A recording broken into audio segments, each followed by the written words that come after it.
양계자욱한 그런 치열하게 다투는 게 지나가고 가서 좀 다시 되돌아보면은 우리 동아투이가 언론사에, 한국 언론사에, 아니면 민주화에, 국가 발전에 그래도 역사의 수레바퀴를 한 바퀴라도 돌리는데 좀 기여를 하지 않았나 생각이 들고, 그 대신 우리 많은 사람들이 희생이 되고, 그게 역사의 진리인지 그거는 잘 모르겠어요. 그러나 지금도 우리들의 활동이라든지 취재 이런 게 제대로 평가를 받지 못하고 있는데 약간 왜곡돼 있고, 그게 마치 그런 얘기가 있죠. 진실의 기차는 늘 연착한다. 연착하지만 언젠간 도착할 것이다. 근데 아직 도착하지 않은 것 같아요. 동아일보 과거사를 보면은 이를테면 동아일보가 자기들이 하나의 트레이드마크처럼 자랑하는 게 일장기 말살 사건이에요.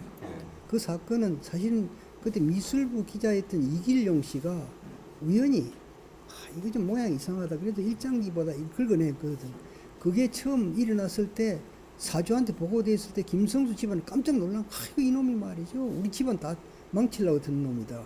그렇게 화를 내고 징계를 했던 사람이 말이죠. 지금은 그걸 이용해가 자기 트레이드마크로 쓰거든요. 우리가 희생되면서 그때 자유언론을 부르짖었고 했던 게 지금 동아일보에서 마찬가지로 자기들의 그 전유물처럼 자기들이, 물론 자기들만 했던 것처럼, 오히려 자기들 주도했던 것처럼 이렇게 되고 있는데, 이런 게 과연 역사적으로 제대로 평가되고 이런 게 우리 후배들이나 아니면 언론학자들이나 이런 정말 진실의 기차가 언젠간 돌아오리라고 생각하고, 역사에 완전 범죄는 없다는 이런 게 밝혀졌으면 좋겠어요. 저는 그런 생각입니다. 그 우연하게 광화문 목욕탕에 갔다가 김병관 그때 회장하고 맞닥뜨렸어요. 서로 빨가벗고. 그래서 그 자리에서 그랬죠. 우리 동아투이 문제를 해결하는 것이 동아일보를 살리는 길이다. 같이 노력합시다. 내가 마침 그때 이제 동아투이 위원장이었고 그랬으니까 동아일보 회장하고 빨가벗고 마주친 거예요. 그래서 이제 그 뒤에 내가 그때 김학준 씨가 이제 동아일보 사장할 때인데 대학 동기라 이제 개인적으로 압니다. 그래 김학준 사장을 제가 또 개인적으로 만났어요. 에바, 내가 위원장하고 자네가 사장할 때 이 동아투이 문제를, 해직 사태를 해결을 하세. 그러니까 이 친구도 이제 말인지 옳은 얘기니까 한번 같이 노력해보자고 그렇게 약속을 했는데 아무 소식이 없어요. 그러니까 아마 이제 그 회장한테서 안 된다 이 얘기를 들었던 모양이라, 그런 걸 보면서도 느끼는 게 이게 사회적 공기인 언론이 대대손손 그 세습되는 건 정말 문제가 많다. 할아버지가 사장이면 손자까지 사장해야 되고 있을 수 없는 일이거든요. 이게 이런 언론사 세습은 참 제도적으로도 막아야 되고, 특히 그리고 방송사도 그 사장 선임 문제는 국민들이 직접 관여할 수 있도록 제도적으로 막아야 된다는 걸 이 동아투이 사태를 보면서도 많이 느끼게 됐어요. 사실 저도 이제 동아일보 92년에 들어가가지고 그 한참 동아일보 논조가 아주 이상하게 이렇게 망가지고 하는 이제 그런 시기에 이제 그 무렵에 제가 나왔는데요. 아무튼 지금 살 동아일보는 어떻게 이게 언론으로서 기능을 다시 회복할 수 있을까에 대해서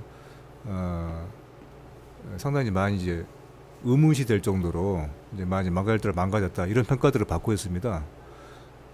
하지만 이제 조선일보에 대한 것과는 또 다른 차원에서 동아일보에 대해서는 참 많은 사람들이 한때 이제 민족지인이 또 비교적 비판적인 야당지인이 정론지를 지향했던 신문으로서 어떤 그런 기억을 많이 갖고 있는 독자들은 참 지금도 동아일보에 대해서 많이 이렇게 애석해하고 안타까워하는데요. 지금이라도 동아일보가 다시 이제 그나마 예전에 그러니까 지금보다는 상대적으로 더 나았던 옛날의 모습으로 좀 돌아갈 수 있는 가능성이 있다고 보시는지 좀 그에 대한 생각을 좀 들어보고 싶네요. 예. 지금 동아일보 사장 한때 아마 우리하고 같이 근무했던 사람이 그 동아일보 퇴직하면서 동아투이 문제를 해결해야 되지 않겠냐라고 사장한테 얘기를 하니까 사장이 답변이 시간이 지나면 해결됩니다라고 그랬대. 그 얘기는 뭐냐면은 아까 정동희 씨가 얘기한 일장기 말소 사건의 경우도 똑같은 상황인데 결국은 그때 해직됐던 기자들을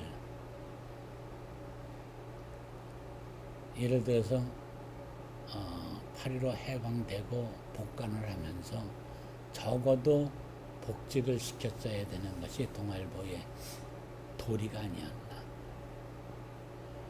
그리고 사실은 우리 문제도 그래.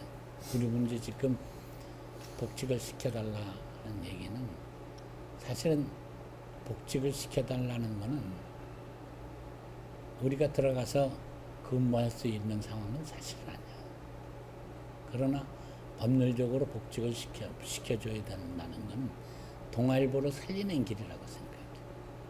즉 말하자면 우리를 복직을 시키고 발행인이 편집권을 행사하는 게 아니라 편집국장 주필 기자들한테 편집권을 남겨주는 그런 자세를 동아일보가 취한다면 옛날에 동아일보로 다시 돌아갈 수 있지 않겠나. 동아일보가 사실은 창간될 때가 1920년에 창간이 됐는데 그때 창간될 때 창간 캐치프레이스를 내세웠던 게 민족지를 내세웠기 때문에 국민들이 헌금을 내서 사실은 주식을 산 것보다는 헌금을 냈다라고 얘기할 수가 있죠. 내서 동아일보를 차렸는데 근데 그런 상황에서 동아일보가 민족지를 내세웠을 때 동아일보의 그 당시에 얘기를 들은 걸로 보면은 예를 들어서 3.1운동이 일어날 당시에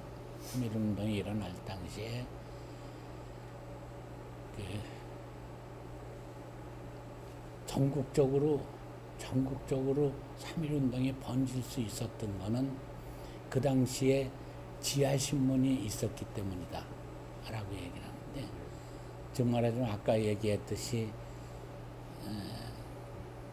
전두환 정권 때 6.29 선언이 성립되고 성공할 수 있었던 것이 그 당시에 지하신문 거기에 대표적인 게 말지도 하나의 지하신문이었는데 그런 것 때문에 결국은 대학생들이 일어날 수 있었고 그리고 일반 시민들한테까지 번질 수 있기 때문에 6.29 같은 혁명이 일어날 수가 있었던 건데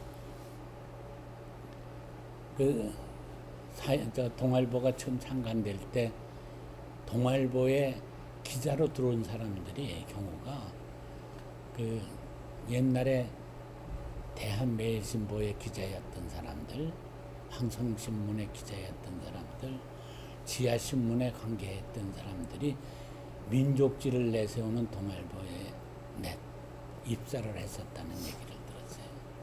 그것이 즉 말하자면은 김성수가 편집권을 행사하고 해서 동아일보가 이루어진 게 아니라 그 기자들이 결국은 그런 의식, 민족 의식을 가졌던 기자들이 바탕이 됐기 때문에 동아일보가 일어날 수 있었고 그리고 동아일보의 그 역사가 우리가 자유언론 실천선언을 한 우리 동아TV가 있었기 때문에 동아일보가 일어날 수 있었는데 우리를 잘라내고 난 다음에 그 정신이 결국은 동아일보에서 지금 없어져 버린 것이 아닌가, 사라져 버린 것이 아닌가. 일제시대 때 일장기 말소 사건을 일으킨 것은 편집국장이 한 것도 아니고 사주가 한 것도 아니고 부장이 한 것도 아니고 일개 기자가 했던 거와 마찬가지로 동아일보가 살아나는 것은 동아일보 기자들한테 소위 편집권을 주고 올바른 정론을 갈 수 있도록 해준다면은 사실은 동아일보도 옛날대로 다시 돌아갈 수 있지 않겠나.